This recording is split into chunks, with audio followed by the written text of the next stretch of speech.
Welcome back to healing old wounds. In this episode, I found myself caught between two worlds. The one I left behind and the one I still didn't fully belong to. Even with a new passport in hand, I was still learning what freedom meant and what it cost. We finally moved out of Ahmad's house, into a small 3-bedroom home in a neighbourhood that wasn't the safest, but it was ours for the moment. Omar and Saad took the 2 bedrooms upstairs. My mother and I shared the room downstairs. Somehow I still couldn't seem to have a room of my own.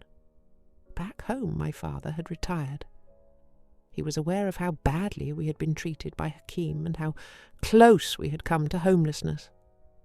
What he wasn't aware of was the new world his sons had embraced. A world where family bonds meant little and possessions came before compassion. In our old country it was common for generations to live together under one roof, caring for one another until the end of their days. My father carried that belief across the ocean, certain that respecting and caring for the elder were still universal languages. He came to America and chose to live with Hakim, believing he could guide him, correct him, and perhaps bring him back to his roots. But my father didn't know the truth. He didn't know that the man he trusted most was the same man who had destroyed my childhood. He didn't know the nights I spent reliving what Hakim had done, or the silence I had to carry so my family wouldn't fall apart.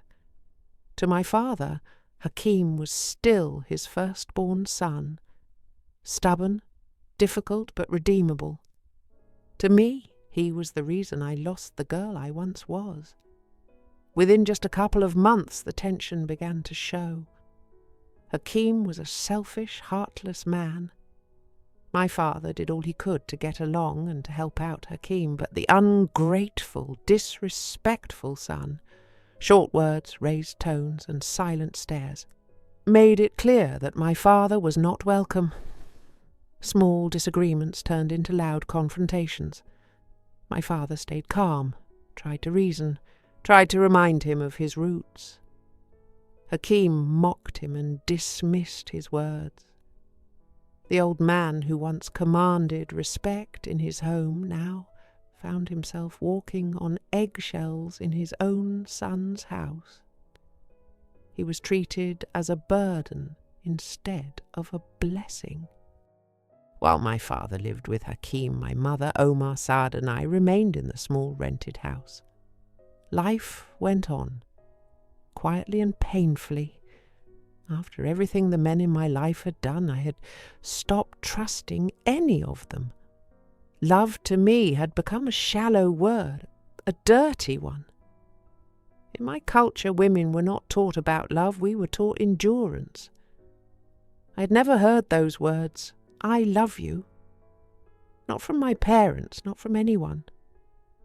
There was no love lost between my mother and father. Only arguments, tension, and silence. I had never seen what a healthy relationship looked like. I didn't even know such a thing existed. For a short time I worked with Saad at the same factory. We rode together every morning, and for those few weeks I was hopeful. But that didn't last. Said quit, and I had to quit too. After much pleading and persistence, Omar finally agreed to help me take the written driving exam. I passed the test. For the first time I could see a faint light at the end of the tunnel, but the frightened little girl inside me didn't trust any man, even Omar. She had learned to question every motive, to search for the hidden cost behind every favour. She had learned that nothing in life came free, not even kindness. That little girl still remembered too much. The way Hakim, her own flesh and blood, lured her with candy and toys. The way her father's cousin promised playtime but used her for his own gratification. The little girl who once couldn't wait to fall asleep and dream of butterflies and ice cream. Who couldn't wait to wake up and run barefoot through the street, skipping rope with the neighbors' kids. That little girl grew up realizing that life was nothing like the dreams she once believed in. My father bought me a used blue car of my own. It meant a lot. Now I could help take my mother to the store, to her doctor's appointments, and if I found a job I could drive myself there. In time, both my mother and I became American citizens. The trade-off was for me to give up my old country citizenship. I was against it, still hoping maybe someday I could go back home. Meanwhile, back home, Moona, now divorced. She moved in our old house with her 3 children. My father had given her power of attorney to collect his retirement pay. She kept a small portion to live on and sent the rest to my father. Not long after, my cousin, recently divorced and with nowhere else to go, moved in with them. I heard that the dinner gatherings with friends and neighbours were still happening. Laughter filling the air, stories being shared, and children running around the courtyard. They were living the life I once had and now lost. I often wished I could go back home and be part of it all. Hamid was now divorced. He moved out of the house he had shared with his wife and children and moved in with his girlfriend and her children. They were planning to get married and start a new family. She helped him with his radio station and the new Arab business community phone book he was putting together. Hakim, too, was divorced. His ex-wife had taken the kids and moved out, and now he was already with a new girlfriend. The cold, freezing winters and Hakim's awful, disrespectful treatment toward my father had him thinking about relocating far away. So we moved west. 3 cars, Omar's, Saad's, and mine, travelled together across the country. For 3 days we stopped only to rest at night, finally arriving in a coastal town with a large 4-bedroom house. Again I shared a room with my mother. I didn't mind it so much this time. Living near the ocean made my life journey with all its pain worth it.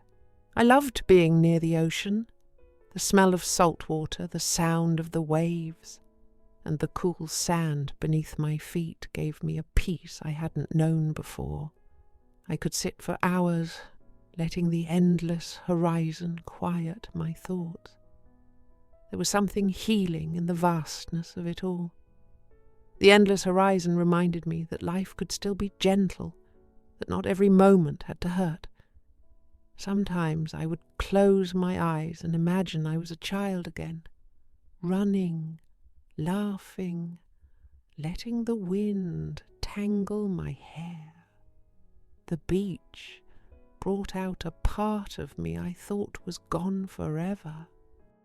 My mother found her own kind of joy there too.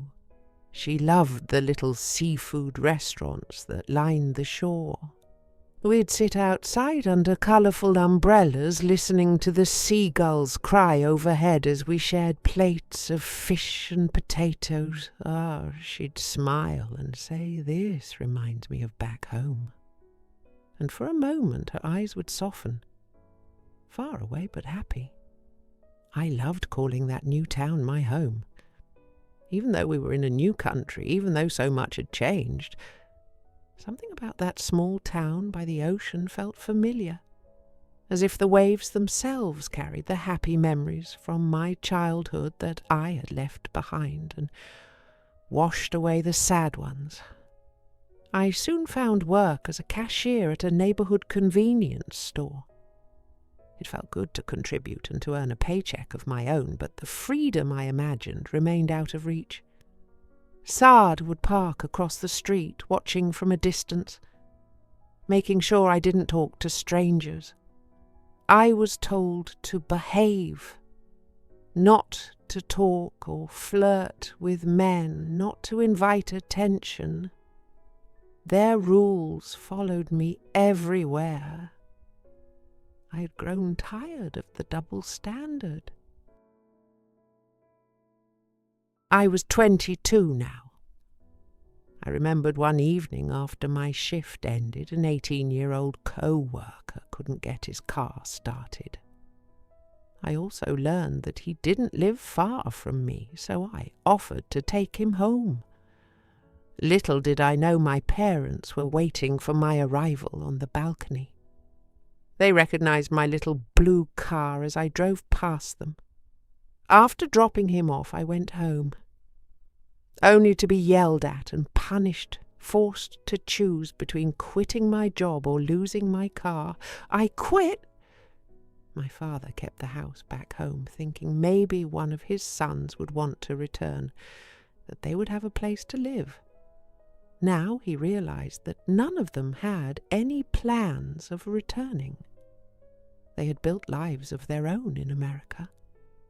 The place that held all our beginnings, now sheltering Muna and my cousin, stood as a quiet reminder of what once was.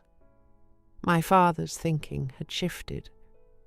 He began talking about the possibility of bringing Muna and her children to America and selling the house, the last thread tying me to my homeland, the final piece of my childhood. The thought of it filled me with a deep ache, as if a door to my past was slowly closing, leaving me on the other side, a stranger to the place I still called home. I didn't know it then, but the ground beneath me had already begun to shift. What felt like a closing door was only the beginning of another journey I was not ready for.